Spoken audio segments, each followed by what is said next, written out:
a une addiction qui te fait perdre un temps fou, sous couvert de il faut que ça se fasse naturellement et qui potentiellement va t'éloigner de la bonne personne pour toi. Tu vas comprendre plus tard dans l'épisode exactement pourquoi. Et c'est important que tu lâches cette addiction maintenant parce que sinon, elle va se poursuivre sous la forme de suradaptation dans la relation. Et aussi, je pense que tu vas réaliser en creusant un peu et en mettant en pratique ça dans toutes tes sphères de vie que c'est un schéma qui se reproduit aussi ailleurs. Bonjour tout le monde, nous voilà pour cet épisode spécial sur l'addiction à absolument gérer lors de la phase des rencontres. Si tu aimes le podcast, merci de lui mettre une note, ça me ferait vraiment plaisir. Merci à toutes celles qui l'ont fait et qui partagent les épisodes à leurs amis. Vous êtes des amours, c'est grâce à vous que le podcast, il a plein d'écoutes, il est régulièrement classé et qu'il aide surtout de plus en plus de personnes. Quand j'ai flashé sur cet homme, alors ça c'est une histoire que je raconte très souvent dans la conférence Les 5 erreurs, il habitait à 4 heures de route et c'était génial parce qu'on s'écrivait toute la journée. Hein. C'est ce qui me maintenait aussi dans cette relation parce qu'il était loin et forcément on se voyait que le week-end. Hein. Et je me souviens, cette sensation, quand je recevais un message, ah là là. Et en ce temps-là, j'avais mes patients, donc je pouvais pas répondre tout de suite, mais j'ouvrais discrètement le tiroir où je mettais mon téléphone, hein, et je l'ouvrais toutes les 5 minutes dès que j'avais l'occasion. Et quand je voyais qu'il m'avait écrit, je trépignais d'impatience de lire son message. C'était devenu une drogue. J'étais addicte à ces messages. Ben, normal, j'avais flashé sur lui et lui sur moi. Parce que chaque jour, on s'écrivait plus de 50 messages. Et à un moment, qu'est-ce qui s'est passé? Je te le donne en mille. Les messages ont commencé à diminuer, jusqu'à quasiment disparaître. Et j'avais plus ma dose. On parle ici de dose de dopamine. C'est pour ça que c'est une addiction. Ce qu'il faut savoir avec la dopamine, c'est qu'elle est sécrétée par les neurones. Elle joue un rôle essentiel dans le mouvement, dans la motivation, mais surtout dans le plaisir et la récompense. Donc à chaque fois, il y a deux tendances là. À chaque fois que tu reçois un message, bah, tu as ce plaisir qui monte, cette joie de «Oh, il m'a écrit». Et la récompense, parce que à chaque fois que tu lui réponds, il te répond. Donc ça donne un petit peu cette sensation de plaisir, récompense. Quand je fais quelque chose, il me répond. Quand je réponds, peut-être potentiellement je le vois. Et c'est un cercle de plaisir auquel on ne peut pas résister, surtout quand on a flashé sur quelqu'un. Et c'est ce qui va nous intéresser aujourd'hui parce que ces messages, oui, ça nous procure un plaisir fou, mais très souvent, pas dire 9 fois sur 10, ça nous laisse bec dans l'eau. Traduction, sans mec et sans relation, avec des mois de perdu, comme moi. J'ai perdu 2 ans avec ce mec-là. Même si au final, ça m'a appris énormément parce que j'ai créé l'indépendance émotionnelle, j'ai créé le sweet spot grâce à ça, j'ai quand même perdu, merde, 2 ans de ma vie. Et à 35 ans, ben non, c'est plus possible. Et je vois ça tous les jours avec mes clientes et c'est pour ça que c'est vraiment un sujet qui me tient à cœur et dont j'avais envie de vous parler aujourd'hui. Dans son livre Dopamine Generation, Hala Lemke, elle nous décrit tout un tas d'addictions qu'on connaît bien, hein, comme le sexe, les réseaux sociaux, l'alcool et bien sûr les drogues et la nourriture. Et au début de mon chemin vers une relation saine et complice, je pensais être la seule à vivre ça.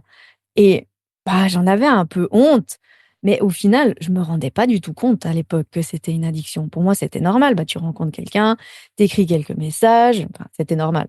C'était devenu normal parce que quand même, quand j'avais 15 ans, on n'avait pas encore les téléphones et tous ces réseaux sociaux, donc c'était devenu la normalité. Tu apprends à te connaître comme ça, mais c'est un leurre parce que le problème, c'est lorsque je voyais bien que le mec, il était pas à fond sur moi. Mais je me disais, s'il est pas intéressé un tant soit peu, il arrêterait de m'écrire ou de répondre. Et en plus, c'est hyper vicieux parce que tu te dis dans tous les cas, c'est rare de rencontrer un homme qui me plaît et avec qui c'est mutuel. Alors tu t'accroches à ces miettes de dopamine parce que c'est vraiment ce que c'est des miettes de dopamine. Et bien sûr, après tous les coachings que j'ai faits, je me suis très vite rendu compte que nous étions nombreuses à vivre ça. à entretenir des relations épistolaires. Parce que la plupart du temps, c'est bien ce qu'elles sont. Des correspondants qui prennent des nouvelles sans but réel et nous entretiennent dans des relations qui n'en sont pas et très souvent, comme je disais, n'en seront jamais. Ça peut aussi vite se transformer en cercle vicieux parce que tu peux te mettre en posture de culpabilité et en mode j'ai dû faire ou dire un truc de faux ou j'en ai pas fait assez ou j'en ai fait trop. Faut que je rattrape le coup et on tombe dans la prochaine fois. Il verra que je suis extraordinaire. Faut juste qu'on se revoie encore une fois. Sauf que comme toi, tu n'y crois pas vraiment que tu es extraordinaire, bah tu vas en faire des tonnes et il écrit de moins en moins. Et c'est en fait le moment idéal pour monter tes standards, montrer ce que tu veux vraiment, incarner ta relation idéale et faire un partenaire de schéma. Parce que le truc, c'est que tu n'es pas à fond sur lui. Tu es à fond sur la dopamine. Parce qu'au fond, tu attends sur un homme que tu connais à peine. Tu sais pas comment il est en vacances, tu sais pas comment il est avec tes amis, tu sais pas comment c'est de vivre avec lui au quotidien et de passer beaucoup de temps en vrai avec lui, de le toucher, d'avoir plusieurs relations sexuelles. Et c'est là qu'on va s'accrocher à l'émotionnel. Et il n'y a pas que la dopamine, il y a aussi l'adrénaline, l'ocytocine, qui sont tout ce qui nous fait sentir vivante. Donc c'est clair qu'on va s'accrocher à ça, ça fait tellement du bien. Hein, regarde, rien que d'y repenser, je me dis, oh, c'est vrai. Hein. Mais ça nous laisse en hangover émotionnel. Et c'est terrible parce que quand tu arrives à enfin moins y penser, pouf, il réécrit. À croire qu'ils sentent quand tu leur échappes. Et je pense sincèrement que c'est le cas. Et il y a une certaine logique en réalité. Certains savent jusqu'où ils peuvent tirer ou laisser aller et à quel moment te redonner ta dose. Le pire que tu puisses faire à ce moment-là, c'est attendre sur lui, sous couvert de «mais je l'aime bien». Oui, tu l'aimes bien, mais ce que tu veux, toi, vraiment, c'est la relation. Tu dois te focaliser sur autre chose et lui montrer la femme extraordinaire que tu es, une femme qui sait ce qu'elle veut.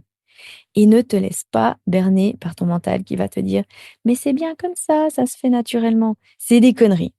C'est une fausse bonne croyance qui te met faussement en posture de «je décide». Je décide que c'est OK pour moi. Mais tout ce que tu fais en faisant ça, c'est baisser tes standards. Donc, remonte-les.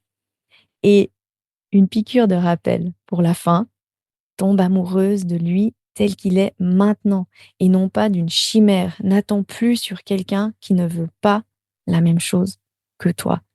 Valide ça en vrai, apprends à le connaître en vrai, tu veux le voir, lui poser des questions, avoir des vraies conversations, passer du temps de qualité ensemble, côtoyer dans divers moments de vie, au resto, au sport, avec tes amis, coucher avec, pour voir comment elle est l'alchimie.